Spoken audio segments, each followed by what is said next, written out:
Assalamualaikum warahmatullahi wabarakatuh. Bismillah, walhamdulillah, wassalatu wassalamu ala rasulillah, nabiyina wa habibina Muhammad wa ala alihi wa sahbihi wa man walah. Allahumma rzuqna al-ikhlas was-sidq fil qawli wal amali waj'alna minar rasyidin. Alhamdulillah, ada kesempatan sekali lagi untuk merenungkan dan mencermati maha guru kita, guru yang paling utama, manusia yang terbaik. Itulah junjungan kita Sayyidil Mursalin Muhammad sallallahu alaihi wasallam, khairil bashar. Allah tidak menciptakan manusia lebih baik dari Rasulullah sampai hari kiamat. Maka sebagai orang yang beriman, bukan saja kita perlu belajar agar bisa meniru apa yang dicontohkan oleh Rasulullah, tapi juga harus cinta kepada Rasulullah sallallahu alaihi wasallam. Kenapa demikian? Karena antara cinta seseorang kepada Nabi dan cinta kepada Allah tidak terpisahkan seperti koin mata uang. Jadi koin itu bermuka dua, itu tidak bisa terpisahkan. Itulah perumpamaan cinta kepada Nabi dan cinta kepada Allah, cinta kepada Allah dan cinta kepada Nabi tidak terpisahkan. Rasulullah karena banyak kualitas unggulnya di dalam Al-Quran, beliau itu dipuji oleh Allah. Dan pujian yang paling lugas dinyatakan oleh Allah adalah pujian akhlak Nabi. Allah menyatakan dalam firman-Nya, wa innaka la'ala khuluqin azim. Ayat ini kalau diartikan sesungguhnya engkau sungguh di atas akhlak yang agung. Ada kata ala, ya. Akhlak yang agung ini diinterpretasi oleh para pakar tafsir adalah al-Islam. Juga ada yang mengartikan ini adalah Al-Quran. Ala itu artinya senantiasa. Jadi senantiasa kehidupan Rasulullah itu bernuansa dan berbasiskan Al-Quran kalamullah. Dan itu sesuai dengan apa yang pernah dituturkan oleh istri Nabi yang bernama Aisyah radhiyallahu anha. Beliau ini adalah salah satu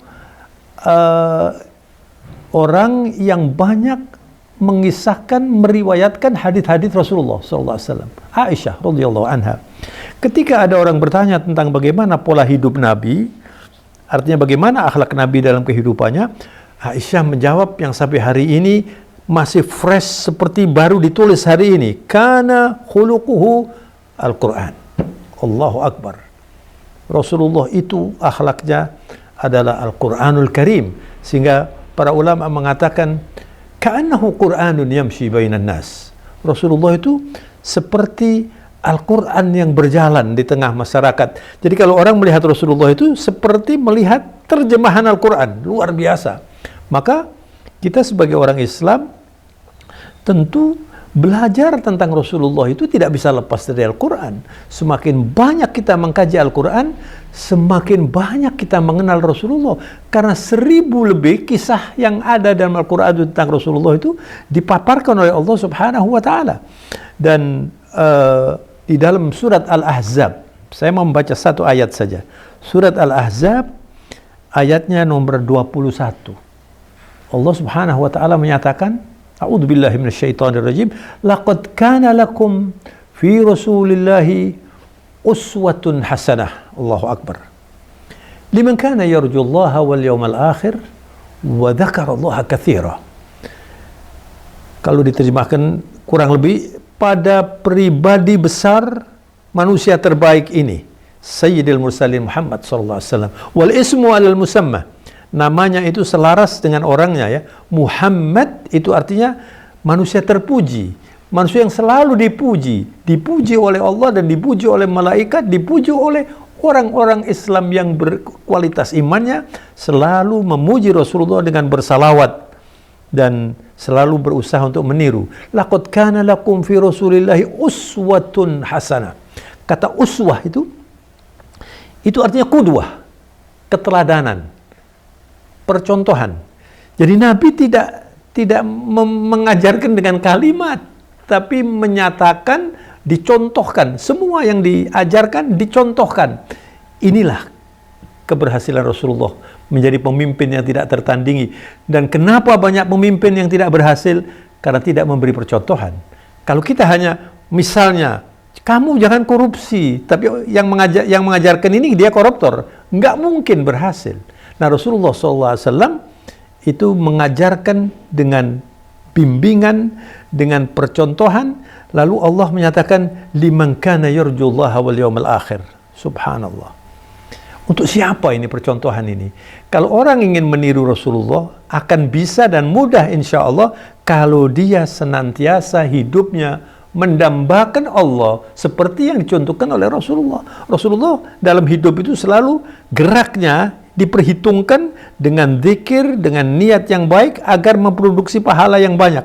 Yarjullah, saya sekarang ini berbicara, Anda mendengarkan ini, kalau Anda tidak mengharapkan Allah memberi balasan, artinya bukan ibadah, arahnya harus kepada Allah. Liman kana yarjullah wal yawmal akhir. Subhanallah. Jadi orang yang ingin meniru Nabi itu, syaratnya itu harus dia selalu mendambakan Allah dan berpikir tentang hari kemudian, bukan hanya berpikir tentang duniawi yang sempit ini, kemudian lalu dia meninggal dunia tidak membawa apa-apa. Tapi liman kana yarjullaha wal yawmal akhir, lalu yang terakhir, wa dzakarallaha katsira, selalu ingat dan menyebut Allah dalam perilakunya. Coba bayangkan, kalau ada orang dalam bekerja, dalam bermasyarakat, dalam hidup di rumah, dengan selalu ingat Allah, selalu memperhatikan bagaimana contoh yang diberikan oleh Rasulullah, tentu dia akan bisa sukses. Dan Rasulullah juga dituturkan oleh Aisyah radhiyallahu anha, kana sallallahu alaihi wasallam yadhkurullah fi kulli ahyanihi. Rasulullah itu selalu dalam hidupnya mengingat Allah, menyebut Allah, bersyukur, dan selalu mendambakan pahala yang diberikan oleh Allah, tidak pernah lepas dari Allah. Bahkan tidurnya pun sebagaimana para sahabat yang diajari oleh Rasulullah itu, ada sahabat mengatakan, inni ahtasibu naumati kama ahtasibu qaumati, saya menghitung tidur saya seperti saya menghitung waktu saya berjaga begini, tidak bangun begini, beraktivitas. Artinya apa? Mencari pahala dari tidur, mencari pahala dari selalu begitu. Dan akhirnya ada pesan yang baik, kalau kita ingin sukses dalam hidup ini, nasihat agama yang berbunyi, kun ma'allah yakunillahu ma'ak. Jadilah orang yang hidup bersama Allah selalu, Allah akan senantiasa mendampingi Allah. Dengan demikian, waktu yang diberikan oleh Allah kepada kita ini, kita isi semuanya atau sebagian besar itu dengan ibadah yang bernilai pahala, sehingga kita bisa sukses di akhirat. Dan kalau kita sudah sukses di akhirat dan masuk surga, pasti menikmati surga di dunia ini. Mudah-mudahan bermanfaat.